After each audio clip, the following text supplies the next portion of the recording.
Hello class 10th students. दोस्तों कैसे हैं आप लोग। दोस्तों इस समय इम्पोर्टेंट क्वेश्चंस की सीरीज़ आ चुकी है। अगर आपने प्रीवियस वीडियोस नहीं देखी हैं तो पहले जाकर वो देखिए। अगर किसी भी तरह का कोई भी डाउट है कमेंट बॉक्स में पूछ सकते हैं। और हिंदी वालों के लिए नोट्स प्रोवाइड किए गए हैं हमारे व्हाट्सअप चैनल पे।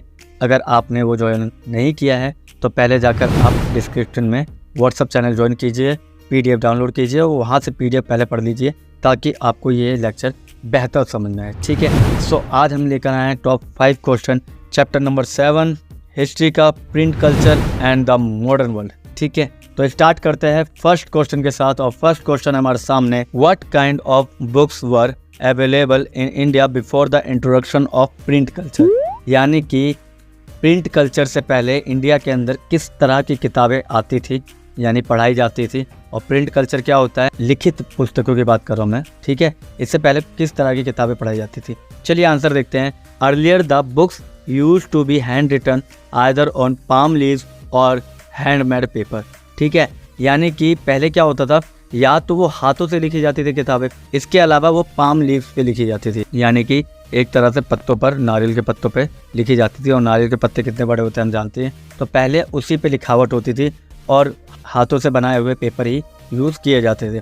इसके अलावा India has a tradition of hand written manuscript in Sanskrit, Arabic, Persian as well as in various vernacular language. यानी कि भारत के अंदर स्टार्टिंग से ही हस्तलिखित चीज़ों की शुरुआत हो चुकी थी। और हस्तलिखित में भी कैसे हैं, अलग अलग लैंग्वेज की बात की मैंने, जहाँ पे मैंने आपको बताया कि संस्कृत, अरबिक, पर्शियन, अवधी, ब्रजभाषी, इन सब में जो भी हमारे मैन्युस्क्रिप्ट लिखी हुई है वो सारी की सारी रिटन फॉर्म में लिखी गई है। और वो भी किससे, वो भी पाम लीव्स पे हो सकती है या फिर किसी भी चीज़ पे जो कि पेपर खुद बनाए जाते थे। ठीक है, प्रिंट कल्चर अभी तक नहीं आया इंडिया में।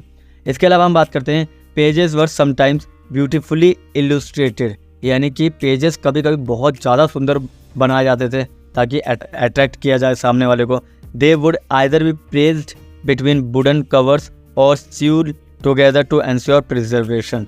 कई बार हमने देखा है ना, राजा महाराजा एकदम से वो खोला करते थे प्रॉपर, है ना, एक लाइक गोल्ड रोल की तरह होता था, उस रोल को खोला करते थे।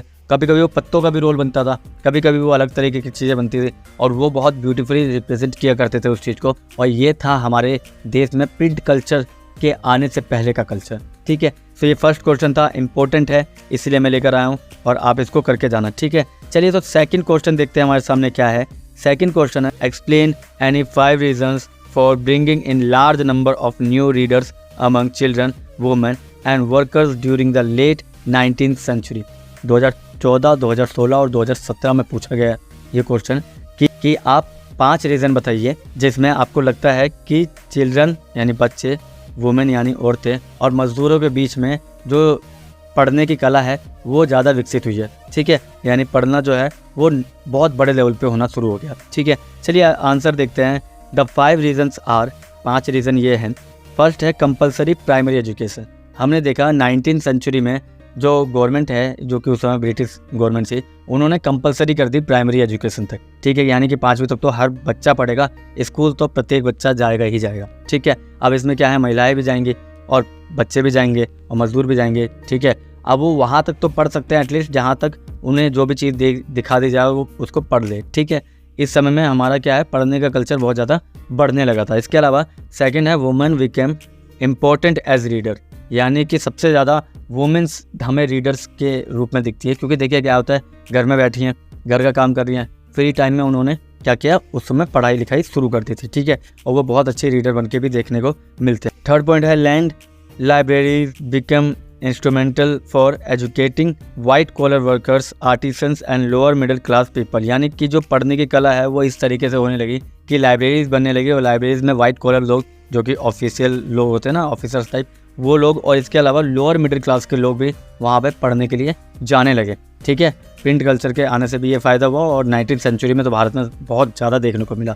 ठीक, फोर्थ पॉइंट है, self educated working novelist were women who defined a new type of a strong woman। इसके अलावा कुछ जो महिलाएं थी वो खुद को एजुकेट कर रही थी और दुनिया को दिखाने के लिए अपने लेख लिख रही थी और उसमें अपनी व्यथा और अपने समाज की व्यथा दिखा रही थी। और ये एक तरह से न्यू नॉवेलिस्ट वुमेन के नाम से कहलाई गई। और इन्होंने क्या किया, इन्होंने देश में सशक्त महिलाकरण यानी सशक्त महिलाकरण को बढ़ावा दिया। ठीक है, चलिए सो लास्ट पॉइंट है best non novelist word who defined a new type of strong women. और यही वुमेन आगे जाके स्ट्रॉन्ग वुमेन बनती हैं क्योंकि ये अपने हितों की बात कर सकती थी, अपने अधिकारों की बात कर सकती थी। ठीक है, चलिए तो एक क्वेश्चन मेरे माइंड में आ गया है, इसको पढ़ते हुए आप मुझे बताइए वुमेन्स डे कब है। ठीक है, कमेंट बॉक्स में बताइए वुमेन्स डे कब है। चलिए सो अगला क्वेश्चन हमारे सामने, how did the printers manage to attract the people largely illiterate towards printed books. यानी कि क्वेश्चन पूछ रहा है कि जो कि बहुत बड़ा तबका अशिक्षित लोगों का था, उसे कैसे प्रिंट फॉर्म ने अपनी तरफ अट्रैक्ट किया, उन्हें पढ़ने पर मजबूर किया। चलिए आंसर देखते हैं। The rate of illiteracy was very low in European country till the 20th century. यानी 20वीं शताब्दी तक आते आते लिटरेसी रेट बहुत कम था।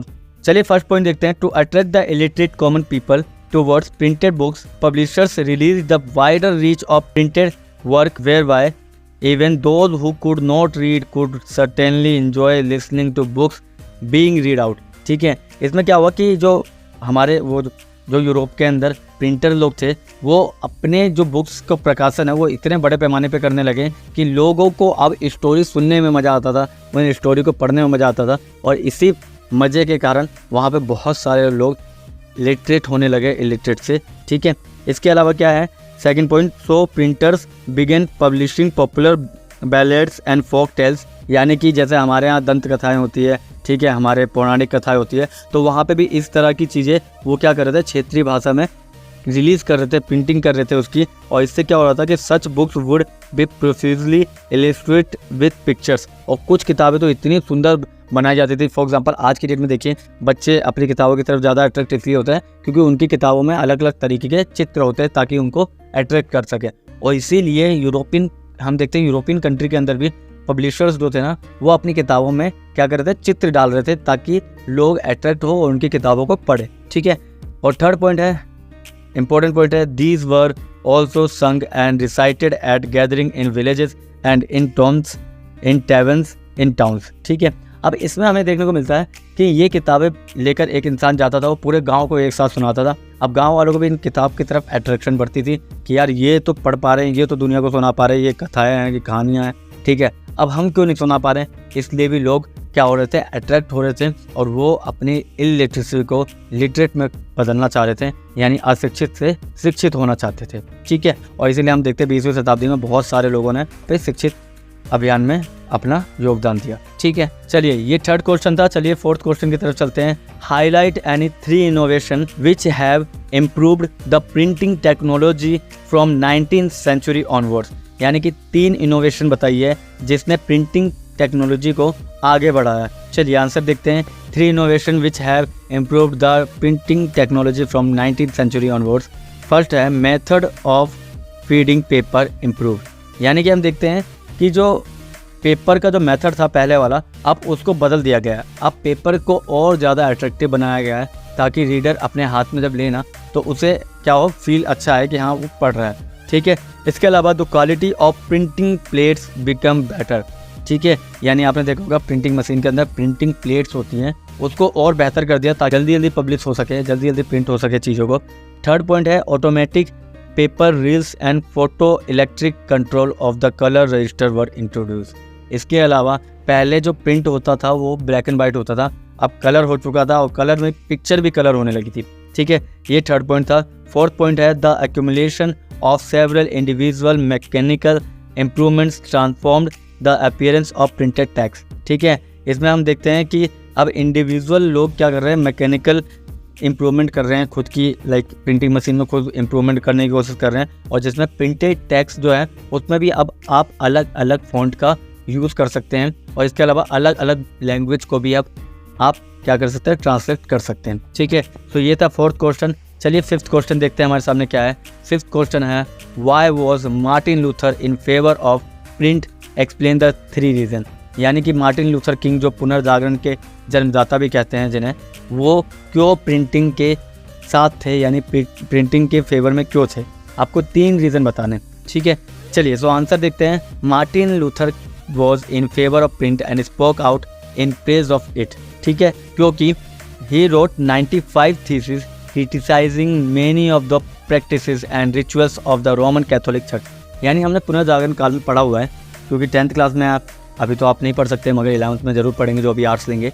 पुनर्जागरण काल में मार्टिन लूथर किंग ने क्या किए थे, अपने 95 यानी 95 थीसिस यानी 95 शर्तें रखी थी, जो कि अपने सवाल पूछे थे उन्होंने चर्च से कि ऐसा क्यों होता है, ये अंधविश्वास क्यों होता है, और वो सारा का सारा प्रिंटेड फॉर्म में था। और उन्हें क्या था, उन्हें अपनी बातों को पूरे देश में पहुंचाना था। अब पूरे देश में तो वो खुद जाके घर घर तो नहीं बताएंगे, तो उन्हें प्रिंटिंग की ज़रूरत पड़ रही थी, और इसीलिए वो क्या प्रिंटिंग को क्या कर रहे थे, सपोर्ट कर रहे थे, और इसके अलावा वो फेवर भी करते थे प्रिंटिंग को। ठीक है, ये फर्स्ट पॉइंट था। सेकंड पॉइंट है हमारे सामने, according to him printed was the ultimate gift of God and the greatest one. और उनका मानना था जो प्रिंटिंग है वो एक तरह से गॉड ने वरदान दिया है, और ये अभी तक के सबसे बड़े आविष्कारों में से एक है। ठीक है, क्योंकि इससे क्या हुआ, लोगों की आंखें खुली। पहले प्रिंटिंग का, मैं आपको एक बात बताऊं, सबसे पहले प्रिंटिंग फॉर्म कहाँ आया, जब उनको पता चला, जैसे वहाँ पे चर्च जो थे वो बाइबल पढ़ते थे और उल्टा सीधा कुछ भी बोल दिया करते थे। फॉर एग्जांपल उन्होंने बोल दिया कि बाइबल में लिखा हुआ है कि अगर आपको पाप से मुक्ति चाहिए तो आप अपनी जो फसल है उसका 1/10 भाग चर्च को देना पड़ेगा। अब ये भले ही किताब में लिखा ना हो, मगर हर व्यक्ति मानेगा, क्यों, क्योंकि किताब उस बंदे के पास है। ठीक है, जो चर्च का फादर है उनके पास है। अब इससे क्या हो रहा है, प्रिंटिंग के आने के बाद अब हर घर में बाइबल पहुंच सकती है, और लोग पढ़ने को इच्छुक है, पढ़ रहे हैं। कोई भी अंधविश्वास में उन्हें बेवकूफ़ नहीं बना सकता था। ठीक है, और थर्ड पॉइंट है हमारे सामने, his protest ultimately led to the division of church and beginning of the Protestant Reformation. ठीक है, और उनका प्रोटेस्ट इतने बड़े लेवल पे हुआ कि उन्होंने एक अलग ही धर्म बना दिया, जिसे हम बोलते हैं प्रोटेस्टेंट रिफॉर्मेशन, यानी प्रोटेस्टेंट धर्म सुधार आंदोलन। ठीक है, और बाद में वही आके धर्म भी बना। तो ये थे आपके टॉप 5 क्वेश्चन। मिलते हैं किसी और वीडियो में। हिंदी वालों, अगर आपको कोई भी प्रॉब्लम है कमेंट बॉक्स में पूछिए, नहीं तो आप PDF जाके हमारे व्हाट्सअप चैनल पे ज्वाइन करके भी ले सकते हैं। ठीक है, चलिए तो मिलते हैं किसी और वीडियो में, तब तक के लिए थैंक यू, धन्यवाद।